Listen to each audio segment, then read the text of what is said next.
여러분 안녕하십니까? 포항 MBC 뉴스투데이입니다. 오늘 대구와 경북의 기온은 평년과 비슷하게 시작합니다. 다만 내일 아침 다시 기온이 내려가면서 주말 동안 반짝 추위가 예상됩니다. 자세한 날씨 유화경 기상캐스터입니다. 찬 공기가 내려오더니 바람이 한층 더 차가워졌습니다. 내일 오전까지 대구와 경북에는 비 또는 눈이 오는 곳이 있겠고요. 내일과 모레 아침 기온은 영하권으로 떨어져 춥겠습니다. 대부분 지역에서 바람도 강하게 불어 체감온도는 더욱 낮아 쌀쌀하게 느껴지겠고요. 오늘과 내일은 낮 기온도 10도 이하에 머물며 크게 오르지 못하겠습니다. 오늘도 비 소식이 이어지는 가운데 첫눈 소식도 있습니다. 오늘 오후 경북 서부 내륙부터 비 또는 눈이 내리기 시작해서요. 그 밖에 대부분 지역에도 비나 눈이 내리겠고요. 내일 오전까지 예상되는 강수량은 5에서 20mm, 예상 적설은 1에서 5cm 정도입니다. 특히 경북 동해안은 아주 강한 바람이 불겠고요. 돌풍과 함께 천둥, 번개가 치는 곳도 있겠습니다. 도로 결빙이 발생하기 쉬운 만큼 운전자와 보행자 모두 안전에 주의하시기 바랍니다. 다가오는 주말은 영하권의 반짝 추위가 예상되고요. 다음 주는 대체로 맑은 가운데 평년 수준의 기온이 이어질 전망입니다. 날씨였습니다. 2017년 포항 촉발 지진을 겪은 포항 시민 5만여 명이 국가와 사업자를 상대로 낸 손해배상 소송에서 개인당 200만 원에서 300만 원을 배상하라는 판결이 나왔습니다. 법원은 지열발전 사업과 지진의 인과관계를 인정했습니다. 이미 특별법으로 보상을 받은 시민들은 민사소송에서 이길 수 있을지 반신반의했는데 이번 법원 판결로 시민소송이 이어질 것으로 예상됩니다. 김기영 기자가 보도합니다. 대구지법 포항지원 민사 1부는 모성은 포항지진 범시민 대책본부 공동대표와 포항시민 5만 명이 제기한 손해배상 소송에서 원고 일부 승소 판결했습니다. 2017년 11월 15일 규모 5.4의 지진과 이듬해 2월 11일 규모 4.6의 여진을 모두 겪은 시민에게는 300만 원, 한 번만 겪은 시민에게는 200만 원의 위자료가 각각 산정됐습니다. 피고인 대한민국 정부는 국가연구개발 사업으로 발생한 지진으로 인한 국가 배상 책임이 또 포스코, 한국에너지기술평가원, 한국지질자원연구원, 서울대 산학협력단 등 사업자에게는 공동불법행위 책임이 인정됐습니다. 범대본은 공소시효가 내년 3월 22일까지인 만큼 소송에 참여하지 않은 시민들도 배상받을 수 있도록 돕겠다고 밝혔습니다. 지금 현재 다른 데 살더라도 소송의 1심으로 다시 참여를 해서 소를 제기할 수가 있습니다. 이번 민사소송은 포항지진특별법에 따른 재산 피해에 대한 구제 지원금과 별도로 진행됐습니다. 많은 정치인들이 인터뷰를 통해서 소송 필요 없습니다. 특별법으로 실질적인 보상이 다 가능합니다. 또 나중에 특별법 만들 때는 제가 굉장히 반발을 했어요. 구제특별법 왜 구제특별법입니까? 우리가 거지입니까? 이번 소송은 정신적 배상으로 건물 등 물질적인 피해에 비하면 특별법과 민사소송 모두 여전히 부족합니다. 포항 주민의 경제적인 가치가 엄청나게 떨어졌습니다. 외부에서는 포항은 지진나는 동네다. 포항을 이사가면 안 된다. 이런 오명들은 이번에 참여하지 않은 포항시민 45만 명도 소송을 제기할 경우 위자료는 1조 원을 넘을 것으로 추산돼 파장이 만만치 않을 전망입니다. 5년 만에 나온 민사소송과 달리 포항지진 책임자를 규명할 형사사건 수사는 아직도 감감무소식입니다. MBC 뉴스 김기영입니다. 포스코홀딩스가 경기도 성남에 미래기술연구원 분원을 포항 본원보다 24배 큰 규모로 설립을 확정하자 포항시와 포항시의회가 깊은 우려를 표했습니다. 이강덕 포항시장은 정부가 역점 추진 중인 지역 균형 발전에 역행할 뿐만 아니라 10만 평 부지 제공 의사를 밝혔음에도 이 같은 결정을 한 데 대해 깊은 유감이라고 피력했습니다. 포항시의회도 보도자료를 통해 포항 중심의 운영체계를 구축한다는 시민과의 약속을 기만하고 향후 지역사회와 갈등을 자초하는 행위라고 지적했습니다. 한편 포스코홀딩스가 성남 미래지구에 설립 예정인 미래기술연구원 분원은 사업비 규모가 1조 9천억 원으로 포항 본원에 투자된 금액인 48억 원과 비교해 400배나 많고 부지 규모도 포항 본원의 24배에 달해 포항 지역 각계각층의 반발을 사고 있습니다. 대구와 광주를 잇는 달빛 고속철도를 건설하기 위한 관련 특별법이 국회 상임위원회에 상정돼 심사가 시작됐습니다. 최다 국회의원 발의라는 기록까지 세울 정도로 여야가 법 통과에 힘을 모으고 있는데 뜻밖의 복병이 나타났습니다. 권윤수 기자가 전해드립니다. 여야 국회의원 261명이 발의해 헌정사상 최다 발의 기록을 세운 달빛 고속철도 특별법. 국회 국토교통위원회가 전체 회의 안건으로 상정해 법률안 심사가 본격적으로 시작됐습니다. 영호남의 수건 사업으로 대구를 찾은 야당 지도부도 적극적인 추진을 다시 한번 강조하는 등 연내 국회 통과가 무난하다는 전망입니다. 대구 경북 지역과 그다음에 광주 전남 지역을 연결하는 달빛 고속철도는 그러한 측면에서 동서간에 연결을 하고 이후에 지역의 거점 도시를 서로 연계성을 높이고 상생 발전하는 데 매우 중요한 사업이라고 생각을 합니다. 하지만 뜻밖의 복병을 만났습니다. 돈줄을 쥔 기획재정부가 특별법안 내용 중 예비 타당성 조사 면제 부분을 문제 삼았습니다. 철도 건설의 예비 타당성 조사를 면제해주기 시작하면 다른 철도 건설에도 너도 나도 면제를 원할 게 뻔하다며 난색을 보인 겁니다. 달빛 고속철도에 이걸 넣어놓으면 다른 어떤 철도 부분에서 계속 이거는 하면서 그거는 안 되느냐고. 그렇죠. 이래 됐을 때는 국가가 그걸 다 받아들일 수 있는 재정이 되느냐. 기획재정부는 국가재정법에 예비 타당성 조사를 면제할 수 있는 조항이 있어 이를 준용하자는 입장입니다. 국토교통부도 돈이 많이 드는 복선 고속철도 말고 단선 일반 철도가 타당하다며 제동을 걸었습니다. 재정당국에 이어 주무부처까지 딴지를 걸면서 특별법 연내 통과 장담이 어려워졌습니다.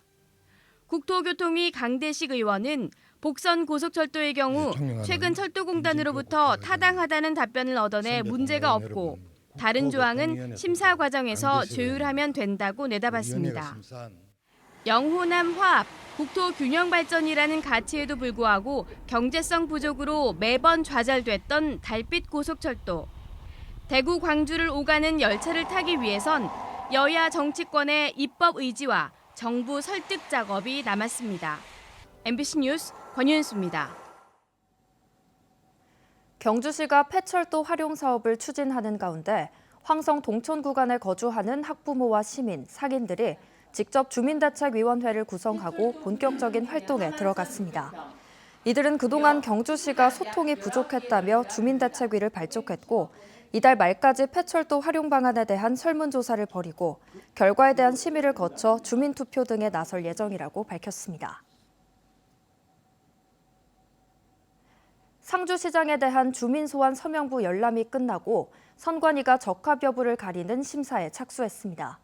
그런데 서명부에 사망자의 이름이 기재되는 등 허위 대필 논란과 함께 소환을 주도한 시민단체가 이장과 관변단체들이 서명 철회를 종용하고 있다며 강하게 반발해 긴장이 고조되고 있습니다. 김건엽 기자가 보도합니다. 강영석 상주시장에 대한 주민 소환을 주도하고 있는 행복상주 만들기 범시민연합은 14,000명이 넘는 시민들의 서명을 받아 선관위에 제출했습니다. 지난 7일부터 13일까지 서명부 열람과 이의 신청이 진행됐는데 이 과정에서 다수의 허위 대필 의혹이 제기됐습니다. A 면장 부부 그리고 또 다른 면장 부부와 자녀가 본인의 의사와 상관없이 서명된 것을 확인한 것을 비롯해 허위와 부정 대필로 경찰에 고소장을 제출한 사례만 8건, 중동과 화동, 청리, 화남면, 화산동 등에서도 10여 건이 넘는 유사한 사례가 나타났습니다. 특히 화서면에서는 사망자와 서울 요양시설에 입원 중인 주민까지 서명한 사실이 마을 이장에 의해 확인됐습니다. 돌아가신 지가 몇 년 됐는데 서명부에 서명에 있어서 깜짝 놀랐지요. 그 확인하는 중에 선생님 아래로 이사 가신 분 서울 병원에 계세요. 그런데 그분도 서명이 되어 있는 거예요. 범시민연합 측은 일부 잘못이 있을 수 있지만 주민 소환 조건을 충족하는 데에는 문제가 없을 것이며 이장과 관변단체를 동원한 서명 철회 종용, 개인정보 유출이 더욱 심각한 문제라고 주장했습니다. 특정 지역의 면장과 이장 등이 동원되어 서명에 동참하신 분들의 개인정보를 악용하여 당사자에게 왜 서명을 하느냐고 욱박지르고 심지어 서명을 철회하라고 종용하는 일이 주민 소환과 반대 입장이 논란을 넘어 대립과 갈등으로 번지는 가운데 선관위는 서명부 적격 여부에 대한 심사에 착수했습니다.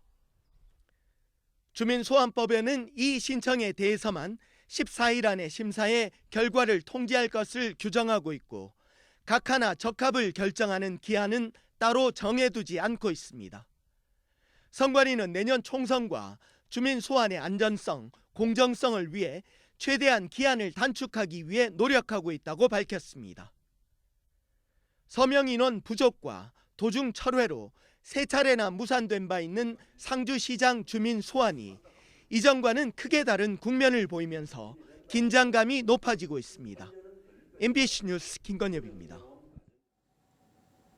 포항지방해양수산청은 오늘 해양경찰과 수협 등과 합동으로 연근의 어선을 타는 외국인 선원을 대상으로 근로실태 조사를 실시합니다. 이번 조사에서는 영덕군 강구항 연근의 어선들의 외국인 선원 폭행과 임금체불, 여권 압수 등 인권 침해 유무를 확인하고 외국인 선원의 근무 환경과 거주 환경도 점검합니다. 포항 구룡포항과 울진 죽변항 등 경북 동해안에는 베트남과 인도네시아 등 외국인 선원 1,500여 명이 어업에 종사하고 있습니다. 경북 고령의 수돗물에서 맹독성 발암물질인 마이크로시스틴이 기준치의 2배 가까이 검출됐다는 조사 결과가 나왔습니다. 얼마 전에도 발암물질인 총트리할로메탄이 기준치를 초과해 검출됐다는 조사 결과도 있었는데요. 이 환경단체는 민관협의체를 구성해 공동조사를 촉구했습니다. 박재영 기자가 보도합니다.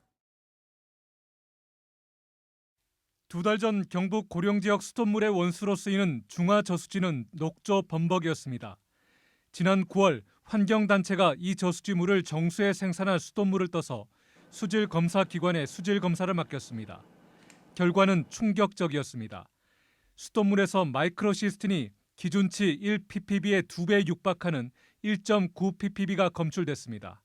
세계보건기구 음용수 가이드라인의 1.9배, 이보다 엄격한 미국 캘리포니아주 기준 0.03ppb의 60배가 넘는 수치입니다.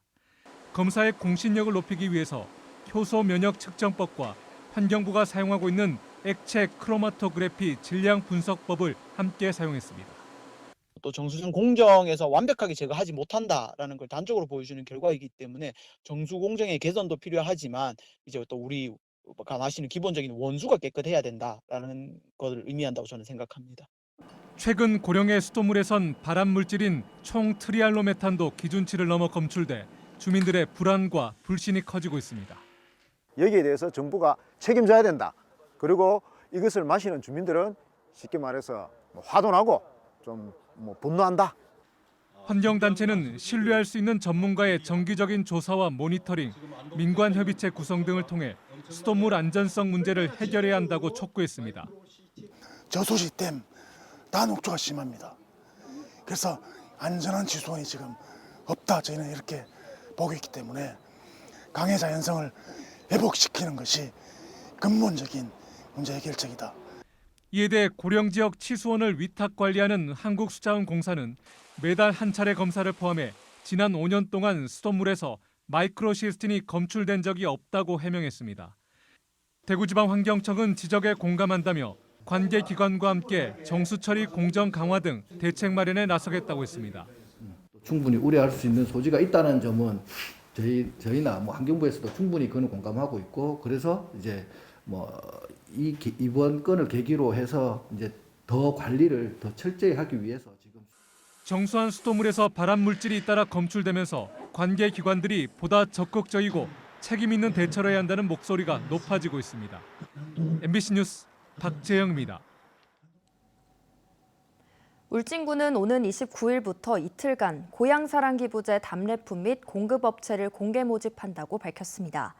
신청 자격은 울진군의 사업장을 두고 답례품을 생산, 유통할 수 있는 업체로 선정위원회 심의를 거쳐 다음 달 최종 선정됩니다. 고향사랑기부제는 개인이 자신의 주소지를 제외한 지자체에 연간 500만 원까지 기부할 수 있는 제도로 새 공제 혜택과 함께 기부 금액의 30% 이내에 해당하는 답례품을 받을 수 있습니다. 지난 2014년부터 포항운하에서 선박 사업을 하고 있는 포항크루즈는 단계적 일상 회복에 따라 관광객이 늘면서 2년 연속 흑자 달성이 예상됩니다.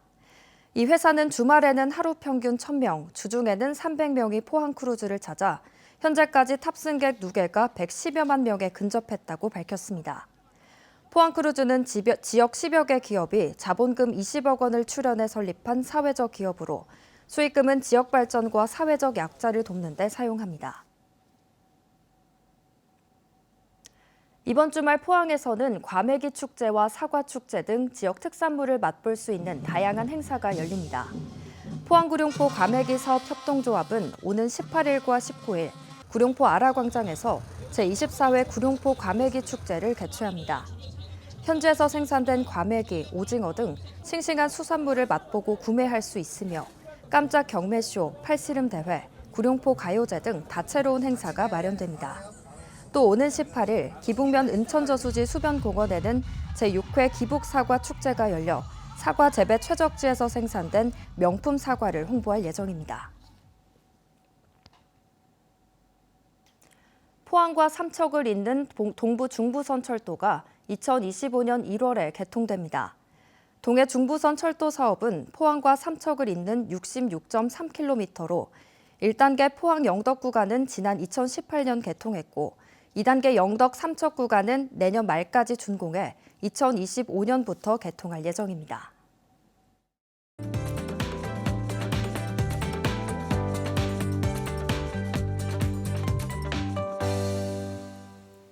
찬 공기가 내려오더니 바람이 한층 더 차가워졌습니다. 내일 오전까지 대구와 경북에는 비 또는 눈이 오겠고요. 내일 아침에는 영하권으로 떨어져 기온이 춥겠습니다. 대부분 지역에서 바람도 강하게 불어 체감 온도는 더욱 낮아 쌀쌀하게 느껴지겠고요. 오늘과 내일은 낮 기온도 10도 이하에 머물며 크게 오르지 못하겠습니다. 오늘도 비 소식이 이어지는 가운데 첫눈 소식도 있습니다. 오늘 오후 경북 서부 내륙부터 비 또는 눈이 내리기 시작해서요. 점차 그 밖에 대부분 지역에도 비나 눈이 내리겠고요. 내일 오전까지 예상되는 강수량은 5에서 20mm, 예상 적설은 1에서 5cm 정도입니다. 특히 경북 동해안을 중심으로는 강한 바람이 불겠고요. 돌풍과 함께 천둥, 번개가 치는 곳도 있겠습니다. 도로 결빙이 발생하기 쉬운 만큼 운전자와 보행자 모두 안전에 주의하시기 바랍니다. 위성 영상입니다. 오늘 전국적으로 중국 산둥반도 부근에서 남동 지나는 기압골의 영향을 받겠습니다. 자세한 지역별 날씨 보시면 오늘 우리 지역 대체로 흐린 가운데 미세먼지 농도는 보통 수준 예상됩니다. 현재 먼바다를 중심으로 풍랑주의보가 발효 중인 가운데 오늘 바다의 물결은 1m에서 최고 3m로 약간 높게 일겠습니다. 오늘 아침 대구의 기온은 5도, 구미도 5도로 어제보다 높게 출발합니다. 낮에는 대구 11도, 구미는 10도로 대부분 11도 안팎 예상되고요. 안동의 현재 기온은 4도, 상주는 3도로 평년 수준 가리키고 있습니다. 낮 기온은 안동과 상주 모두 8도 예상됩니다. 포항과 경주에 발효 중이던 건조주의보는 해제됐지만 내일까지 순간풍속 시속 70km 이상의 강풍이 불겠고요. 포항의 아침 기온은 6도, 낮 기온은 11도 전망됩니다. 다가오는 주말 영하권의 반짝 추위가 예상되고요. 다음 주 대체로 맑은 가운데 평년 수준의 기온이 이어질 전망입니다. 날씨였습니다. 이상으로 포항 MBC 뉴스투데이를 마칩니다. 시청해주신 여러분 고맙습니다.